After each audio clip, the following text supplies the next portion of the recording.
Hi viewers, welcome to our channel. ప్రస్తుతం మనతో పాటు భరద్వాజ్ గారు సీనియర్ జర్నలిస్ట్ ఉన్నారు. వారితో ఒకసారి మాట్లాడదాం. సార్ నమస్కారం. నమస్తే. సార్, ఒక డిబేట్ లో చంద్రబాబు గారి పైన చేసిన వ్యాఖ్యలు ఒక వైసీపీ నేత చేయడంతో ఇప్పుడు చాలా వైరల్ అయిపోయాయి సార్. అప్పుడు తిరుమలలో అల్పిల్లో తిరుమల శ్రీవారుగా ఆయన కాపాడారు కాబట్టి పర్లేదు, ఇప్పుడు మాత్రం ఆయన వదలరు అని చెప్పేసి అంటున్నారు. అంటే దీన్ని టీడీపీ వాళ్ళు ఏ విధంగా చూస్తున్నారంటే, వైసీపీ వాళ్ళు మరోసారి చంపించేందుకు ప్రయత్నం చేస్తున్నారని చెప్పేసి చిత్తూరు జిల్లా ఎస్పీ కూడా కంప్లైంట్ చేయడం చూస్తున్నాం. ఆ విధంగా అంటే ఇది ఏ కాంటెస్ట్ లో జరిగింది, మరి ఆయన వ్యాఖ్యలను ఏ విధంగా చూడొచ్చు అంటారు సార్? మీరేం చెప్తారు? అంటే ఒకటి రకరకాల అంశాలు లింక్ అయి ఉన్నాయి దీనిలో. ఓకే. అంటే తిరుమల తిరుపతి దేవస్థానము అక్రమాలు ఇవన్నీ రకరకాలుగా మాట్లాడుతున్నారు. చాలామంది వైసీపీ నాయకుల మీద కేసులు, హడావిడి అక్రమాలు జరిగిపోయినాయి అనేది. తర్వాత ఆ మధ్య పవన్ కళ్యాణ్ ఎర్రచందనం గురించి మాట్లాడాడు. అంటే ఈ పెద్దిరెడ్డి తదితరులు వీళ్ళందరూ కూడా, అంటే వైవి సుబ్బారెడ్డి వీళ్ళందరి పేర్లు ఇక్కడ తెలుసు, ఇక్కడ చెక్ పోస్టులకు తెలుసు కానీ అక్కడ నేపాల్లో తెలియదు కదా, అక్కడ దొరికిపోయారు వీళ్ళు అని మాట్లాడిన సందర్భంలో కూడా ఈ నాగార్జున యాదవ్ అనే అతను రియాక్ట్ అయ్యి, అవి కిరణ్ కుమార్ రెడ్డి చంద్రబాబు నాయుడు హయాంలో రవాణా అయిపోయిన సరుకే, ఇప్పుడు అవి మా కంటగట్టి మాట్లాడుతున్నారు అని కూడా మాట్లాడాడు.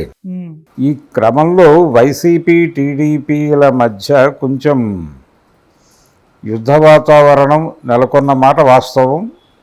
కొంతమంది లైన్ క్రాస్ చేసి మాట్లాడుతున్నారు. అందులో నాగార్జున యాదవ్ ఒకడు. కమిటెడ్గా ఉన్నవాళ్ళు కొంతమంది ఉన్నారు, కొంతమంది అటు ఇటు ఊగిసలాట్లో ఉన్నవాళ్ళు ఉన్నారు. వాళ్ళు కొంచెం నార్మల్గా ఉంటున్నారు. ఎప్పుడైతే ఈ టీటీడీ వ్యవహారాలకు సంబంధించి అక్కడ అక్రమాలు జరిగినాయి, పర్టికులర్గా ఇద్దరిని అరెస్ట్ చేసే ఛాన్సెస్ ఉన్నాయని ప్రచారం జరుగుతోంది. ఒకటి భూమన కరుణాకర్ రెడ్డి, రెండోది వైవి సుబ్బారెడ్డి. ప్రముఖంగా బయటకు వినిపిస్తున్నాయి. ఒకటి టీడీపీ మీడియాలో మోగుతోంది. ఈ అక్రమాలకి వీటికి సంబంధించిన డిబేట్లో అసలు అలాంటివి ఏం జరగలేదు, జరిగాయని చెప్పి వీళ్ళు అనవసరంగా ఒక పుకారు యుద్ధం చేస్తున్నారు. ఆ పుకారు యుద్ధం చేస్తున్నటువంటి చంద్రబాబుని గతంలో ఒకసారి అలిపిరి దగ్గర వెంకటేశ్వర స్వామి కాపాడాడు, ఇప్పుడు కాపాడకపోవచ్చు అనేది ఏ కాంటెక్స్ట్లో అన్నాడు అతను? నేను చంపేస్తానో లేకపోతే మా పార్టీ చంపేస్తుందనో కాదు ప్రోగ్రాం. చంద్రబాబుని గతంలో వెంకటేశ్వర స్వామి కాపాడాడు అంటే వెంకటేశ్వర స్వామి మీద ఇతనికి కూడా ఫెయిత్ ఉందని, నాగార్జున యాదవ్కి కూడా ఫెయిత్ ఉందని.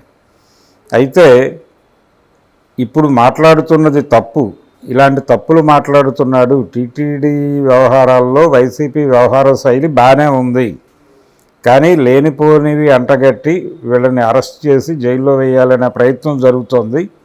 ఇది తప్పు. ఈ పాపాన్ని భగవంతుడు క్షమించడు. కాబట్టి భగవంతుడు ఎప్పుడైతే డిటాచ్ అవుతాడో చంద్రబాబు నుంచి, ఆ డిటాచ్ అయిన తర్వాత అలిపిరి లాంటి సంఘటనలు జరిగితే చచ్చిపోతాడు, ఆయన కాపాడు కాబట్టి అనే సెన్స్లో అన్నాడు అతను. అంతే తప్ప వైఎస్ఆర్సీపీ ఇతని హత్య కోసం ఏదో పథక రచన చేస్తోంది, మేము ఈసారి వదలమని కాదు. రెండోది, గతంలో అలిపిరి దగ్గర ల్యాండ్ మైన్స్ పెట్టింది కూడా వైఎస్ఆర్సీపీ కాదు. వైఎస్ఆర్సీపీ లేదు అసలు. అప్పుడు జగన్మోహన్ రెడ్డి రాజకీయాల్లోనే లేడు. జగన్మోహన్ రెడ్డి రాజకీయాల్లో లేడు. వైఎస్ రాజశేఖర రెడ్డి అధికారంలో లేడు. ఆయన కాంగ్రెస్ పార్టీ ప్రతిపక్షంలో ఉన్నాడు. ఈయన ముఖ్యమంత్రిగా ఉండి తిరుపతి వెళ్ళాడు. ఆ ఇన్సిడెంట్కి సూత్రధారులు ఎవరో అందరికీ తెలుసు. ఆ రోజున అంటే ఇప్పుడు మావోయిస్ట్ పార్టీ అని పిలుస్తున్నటువంటి అప్పటి పీపుల్స్ వార్ పార్టీ డిజైన్ చేసినటువంటి కార్యక్రమం అది. ఆ డిజైన్ చేయడానికి చంద్రబాబుని చంపాలి అనే నిర్ణయం తీసుకోవటానికి కారణం ఏమిటంటే, ఆ రోజున ప్రజా ఉద్యమాల పట్ల ఆయన ముఖ్యమంత్రిగా అనుసరించినటువంటి పద్ధతి. కోవర్ట్ ఆపరేషన్లు అనే కాన్సెప్ట్ని పట్టుకొచ్చింది చంద్రబాబే. నిజానికి ప్రజా ఉద్యమాల అణచివేతలో కాంగ్రెస్ పార్టీ కాలంలో కూడా కొన్ని ఇన్సిడెంట్లు జరిగినాయి. అంటే ఇంద్రవెల్లి లాంటి సంఘటనలు, అలాగే శ్రీకాకుళం ఉద్యమాన్ని నెత్తుటి ఏరుల్లో ముంచింది జలగం వెంగళరావు గారు హోంమంత్రిగాను, బ్రహ్మానందరెడ్డి గారు ముఖ్యమంత్రిగాను అనుకుంటే, ఆ తర్వాత ఆ స్థాయి నిర్బంధం అమలు జరిగింది మాత్రం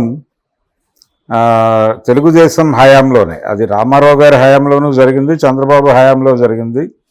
చంద్రబాబు హయాంలో ఇంకొంచెం ఉధృతంగా జరిగింది. కారణం, ఇతను అప్పటికే వరల్డ్ బ్యాంక్ ప్రోగ్రాంలో ముఖ్యమంత్రి అయినవాడు. 95 నుంచి ఈయన ముఖ్యమంత్రి అయిన తర్వాత నక్సల్ నాయకుల మీద కాన్సన్ట్రేషన్ పెరిగి కొయ్యూరు ఎన్కౌంటర్ అనేది చాలామందికి గుర్తుండే ఉంటుంది. నల్లా ఆదిరెడ్డి గారిని, అలాగే శ్యామ్ ఆయన పేరు, అలాగే ఆదిరెడ్డి గారిని, సంతోష్ రెడ్డిని, ఇంకొకరిని, మొత్తం ముగ్గురిని, అలాగే అక్కడ కొయ్యూరు దగ్గర ఒక లోకల్ పర్సన్ని కలిపి వీళ్ళని ఎన్కౌంటర్ అనే పేరుతో చంపేశారు. నిజానికి వీళ్ళు దొరికింది కర్ణాటకలో, బెంగళూరు దగ్గర దొరికారు. గోవిందరెడ్డి అని ఒక ఇన్ఫార్మర్ పట్టించాడు వీళ్ళని. అతను షెల్టర్ అంటే డెన్ కీపర్గా ఉన్నాడు. ఆ డెన్లో వీళ్ళు ఉన్నారు. వీళ్ళ ఆచూకీ ఆయన పోలీసులకు ఇన్ఫార్మ్ చేశాడు. వాళ్ళకి పెట్టినటువంటి భోజనంలో మత్తు కలిపారు. అది తినేసి వాళ్ళు పడిపోయిన టైంలో వాళ్ళని తీసుకొచ్చి ఇక్కడ కాల్చి చంపారు.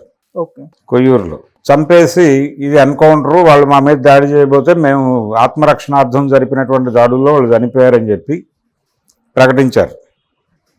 నల్లా ఆదిరెడ్డి లాంటి కీలకమైనటువంటి నేతను కోల్పోయిన సందర్భంలో దానికి ప్రతీకారంగా ఈ చంద్రబాబు మీద దాడి అనేది పీపుల్స్ వార్ పార్టీ డిజైన్ చేసింది, కానీ వైఎస్ఆర్సీపీ కాదనే విషయం తెలుసుకోవాలి ముందు. అయితే అందులో వాళ్ళు పెట్టినటువంటి ల్యాండ్ మైన్స్లో ఒకటి పేలలేదు, మిగిలినవి పేలినాయి. ఒకటి చిన్న టెక్నికల్ ప్రాబ్లం వలన పేలకపోవడంతో చంద్రబాబు నాయుడు ట్రావెల్ చేస్తున్నటువంటి వెహికల్ కారు ఇలా పేలింది. అది వెనక నుంచి పేలింది. ఆయన పడ్డాడు, గోతిలో పడ్డాడు, లేచాడు. నెమ్మదిగా లేచి అక్కడ లోకల్ హాస్పిటల్కి వెళ్ళాడు. అక్కడ నుంచి హైదరాబాద్ తరలించారు ఆయన్ని. తరలించిన తర్వాత అలిపిరి ఇన్సిడెంట్ మీద ఆయన ఎన్నికలకు వెళ్ళాడు, ముందస్తు ఎన్నికలకు వెళ్ళాడు. అంటే ఈ సింపతి వర్కౌట్ అవుతుంది అనుకున్నాడు ఆయన. అలిపిరిలో తన మీద నక్సల్స్ జరిపినటువంటి దాడితో ప్రపంచం మొత్తం తల్లడిల్లిపోయి చంద్రబాబు కోసం ఏదైనా చెయ్యాలి అనే తాపత్రయంలో ఉందని ఆయన అనుకుని అలిపిరి మీద రెఫరెండం, నక్సల్ విషయం మీద రెఫరెండంకి వెళ్తున్నాను అని ప్రకటించి శాసనసభ రద్దు చేసి ఎన్నికలకు వెళ్ళాడు. ఆ ఎన్నికల్లో వైఎస్ రాజశేఖర రెడ్డి గెలిచాడు. 2004 ఎలక్షన్ నక్సల్ ఎజెండాతో జరిగింది. నిజానికి ఆ ఎన్నికల్లో గెలిచింది కాంగ్రెస్ కాదు, people's war party. People's war versus TDP ఎన్నికలు అవి. పీపుల్స్ వార్తో చర్చలకు వెళ్తాను అనేటువంటి నినాదంతో వైఎస్ రాజశేఖర రెడ్డి జనంలోకి వెళ్ళి గెలిచి వాళ్ళ తరఫున ముఖ్యమంత్రి అయ్యాడు. ఆ తర్వాత ఈయన కూడా వాళ్ళని చంపేశాడు. అదే చంద్రబాబు ఏం చేశాడో అదే ఈయన చేశాడు. వీరేమీ వారిని హక్కుని చేర్చుకున్న కార్యక్రమం ఏమీ లేదు. వైఎస్ రాజశేఖర రెడ్డి చర్చల పేరుతో నక్సలైట్లను బయటకు పిలిచి వాళ్ళ ఆనుపానులు తెలుసుకుని ఆయనకి చర్చల పట్ల నిజాయితీ లేదు అనటానికి చర్చలు ప్రారంభమైన రోజున వాళ్ళు వ్యతిరేకిస్తున్నటువంటి పులిచింతల ప్రాజెక్టు శంకుస్థాపనకి వైఎస్ రాజశేఖర రెడ్డి వెళ్ళాడు. అదే ఇండికేషన్. ఆ రోజే స్పష్టమైపోయింది అందరికీ, ఇతనికి చర్చల పట్ల చిత్తశుద్ధి లేదు అని. ఆ చిత్తశుద్ధి లేనితనమే ఆ తర్వాత మాధవ్ ఎన్కౌంటర్ ఇవన్నీ జరిగినాయి వైఎస్ హయాంలో. ఇలా నక్సల్స్ మీద, ప్రజా ఉద్యమాల మీద చంద్రబాబు వ్యవహరించిన తీరుకి ప్రతీకారంగా జరిగిన దాడేది అలిపిరి. దానికి కాంగ్రెస్ పార్టీకి కానీ దానికి ఇంకొక పార్టీకి కానీ ఏ సంబంధం లేదు. అది టోటల్గా పీపుల్స్ వార్ ప్రోగ్రాము. అది ఫెయిల్ అయింది.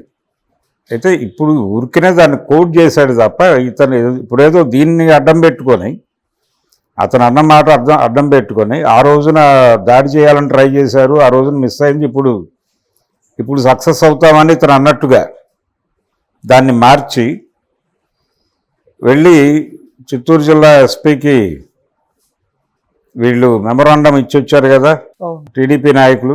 ప్రాణ భయం ఉంది చంద్రబాబు నాయుడికి, ప్రాణ ప్రమాదం ఉంది, చంపేస్తామని బహిరంగంగా చెప్తున్నారు అనే దిశగా నడిపారు దాన్ని. ఇది ఒక పొలిటికల్ గేమ్. ఇది జస్ట్ ఒక క్యూరియాసిటీ కలిగించడానికి జనాల్లో చేసే పని. దీని మీద రాష్ట్ర పార్టీ నిర్ణయమే ఇది, కాకపోతే జిల్లా పార్టీ నడిపింది. ఇప్పుడు అతని మీద ఏదో కేసు కట్టే ప్రయత్నము, దాని మీద అతన్ని జైలుకి పంపించే ప్రయత్నము సీరియస్గా చేయాలనుకుంటున్నారు వీళ్ళు. ఈ నాగార్జున యాదవ్ అనేటువంటి వైఎస్ఆర్సీపీ లోకల్ లీడర్ని ఏదో ఒకటి చేయాలి అనేది ప్రోగ్రాం. దానికి ఈ అలిపిరిని, ఆయన వాడినటువంటి అలిపిరిని వీళ్ళు కూడా వాడేసి, ఆ రోజున అలిపిరిలో కుదరలేదు, ఇప్పుడు చంపేస్తామని మాట్లాడుతున్నాడు ఆయన. అతను అన్నదేమిటి, ఆ రోజున అలిపిరిలో నక్సలైట్లు ప్రయత్నం చేసినప్పటికీ వర్కౌట్ కాకపోవడానికి, ఒకటి పేలకపోవడానికి కారణం తిరుమల వెంకటేశ్వర స్వామి అడ్డుపట్టమే. ఇప్పుడు నేరుగా తిరుమలలో జరిగేటువంటి అవినీతి అనే పేరుతో చాలామందిని ఇరికించే పని చేస్తున్నాడు చంద్రబాబు. ఇది దేవుడు హర్షించడంటే దేవుడు చంద్రబాబుతో డిఫర్ అయితే ఇలాంటి దాడులు జరిగితే అతను కాపాడడు కాబట్టి ఇతను చచ్చిపోతాడు అనే చెప్పాడు తప్ప, మేము ఆర్గనైజ్ చేస్తున్నాం, మేము మందు పాత్రలు పెట్టే పనిలో ఉన్నాం, మా పార్టీ ఆ పనిలో ఉంది అని చెప్పలా. అయినప్పటికీ ఆ వాక్యాన్ని లీడ్ తీసుకుని ఒక దాడి చేసేటువంటి ప్రయత్నం చేస్తున్నారు. జనరల్గా ఇలాంటి విషయాల్లో ఇంకొక రూమర్ కూడా స్ప్రెడ్ అవుతుంది ప్రపంచంలో. ఇప్పుడు మాగుంట సుబ్బరామరెడ్డి గారిని కూడా పీపుల్స్ వారే చంపింది. అది పొరపాటు, ఆ హత్య జరగకుండా ఉండాల్సింది. అది జరిగిపోయింది. జరిగిపోయిన తర్వాత కొంతమంది అప్పటి కాంగ్రెస్ నాయకులు ఇది టీడీపీ చేయించింది అనే ప్రచారం చేశారు. అలాగే కాంగ్రెస్లో ఆయన ఉనికి వలన, ఆయన ఉండటం వలన ఉనికి కోల్పోతున్నటువంటి కొంతమంది చేయించారు అనే ప్రచారం కూడా జరిగింది. నిజానికి దీన్ని సిబిఐకి ఇవ్వాలి, వాళ్ళని అరెస్ట్ చేయాలి, వీళ్ళని అరెస్ట్ చేయాలని నిరాహార దీక్ష శిబిరాలు కూడా నడిచినాయి నెల్లూరు, ఒంగోలులో.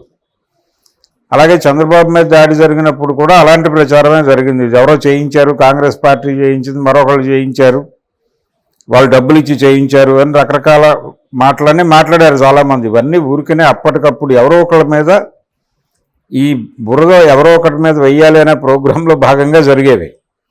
సుబ్బరామరెడ్డి హత్య అయినా లేకపోతే చంద్రబాబు మీద అలిపిరి దాడైనా అది చాలా సీరియస్గా, ఆయనదేమో అసలు చంపాలనే ఉద్దేశంతో వెళ్ళలేదు, వీళ్ళు అనుకోకుండా జరిగిపోయింది. అది చంద్రబాబుని వాంటెడ్గా తొలగించాలి అనే ఉద్దేశంతోనే వెళ్ళారు. అది వర్కౌట్ అవ్వాల, due to some technical problems అది అవలా. అది వీళ్ళ ఖాతాలో వేసే ప్రయత్నం చేయటం తప్పు. వైఎస్ఆర్సీపీ ఖాతాలోనో కాంగ్రెస్ ఖాతాలోనో వేసే ప్రయత్నం తప్పు. ఆ రోజున నువ్వు రెఫరెండంకి వెళ్ళి నువ్వు జనం చేతుల్లో ఓడిపోయి మళ్ళీ అదే తప్పు ఇంకోసారి చేస్తానన్నట్టే కదా ఇది. అందుకని చంద్రబాబు నాయుడు తన క్యాడర్ చేసేటువంటి ఇలాంటి అనాలోచితమైనటువంటి జనాలకు తెలుసు కదా, వీళ్ళు ఏది మాట్లాడినా జనాలకు ఒరిజినల్ కంటెంట్ తెలుసు కదా, వాళ్ళు ఎలా రియాక్ట్ అవుతారు ఈ రకమైనటువంటి మాటలకి. ఇలా మాట్లాడటం సబబు కాదు అంటే ఓకే, అంటే ఒకవేళ అలిపిరిలో ఆయన చనిపోయి ఉంటే నువ్వు ఆనందపడేవాడివా అన్నంత వరకు ఓకే. కానీ అసలు వీళ్ళే చేశారని క్లెయిమ్ చేసుకుంటూ వెళ్ళిపోయి అతన్ని అరెస్ట్ చేయాలని వాళ్ళు పిటిషన్ ఇవ్వడంతో పాటు వాళ్ళు మైకుల మీదకి వచ్చి మాట్లాడింది కూడా అదే. ఇది కేవలం ఏదో అతను క్యాజువల్గా అన్నాడని మేము అనుకోవడం లేదు, కాన్షియస్గానే పార్టీ డెసిషన్ తీసుకుని ఉండొచ్చు. వైఎస్ఆర్సీపీ చంద్రబాబును వేసేయాలని ప్రోగ్రాం తీసుకుని ఆల్రెడీ ఎవరికో సుపారీ ఇచ్చినట్టున్నారు, అందుకే కాన్ఫిడెంట్గా మాట్లాడగలుగుతున్నాడు అన్న లెవెల్లో వీళ్ళు తెలుగుదేశం నాయకులు లోకల్ వాళ్ళు బయటకు వచ్చి పోలీసులకు పిటిషన్ ఇచ్చిన తర్వాత బయటకు వచ్చి వాళ్ళు మాట్లాడిన మాటల్లో ఆ కాన్ఫిడెన్స్ కనిపించింది. ఇది ప్రమాదం. అది జగన్కి కానీ వైఎస్ఆర్సీపీకి కానీ ఆనాటి కాంగ్రెస్కి కానీ సంబంధం లేని వ్యవహారం. చంద్రబాబుని ఆ రోజున చంపడానికి బలమైన కారణాలు ఉన్నాయి. ఆ కారణాల మేరకే చంద్రబాబు మీద దాడి జరిగింది. అతని అదృష్టం రీత్యా అనండి, లేదు వీళ్ళ దురదృష్టం రీత్యా అనండి, మొత్తానికి ఆయన అయితే ఆ దాడిలోంచి బతికి బయటపడి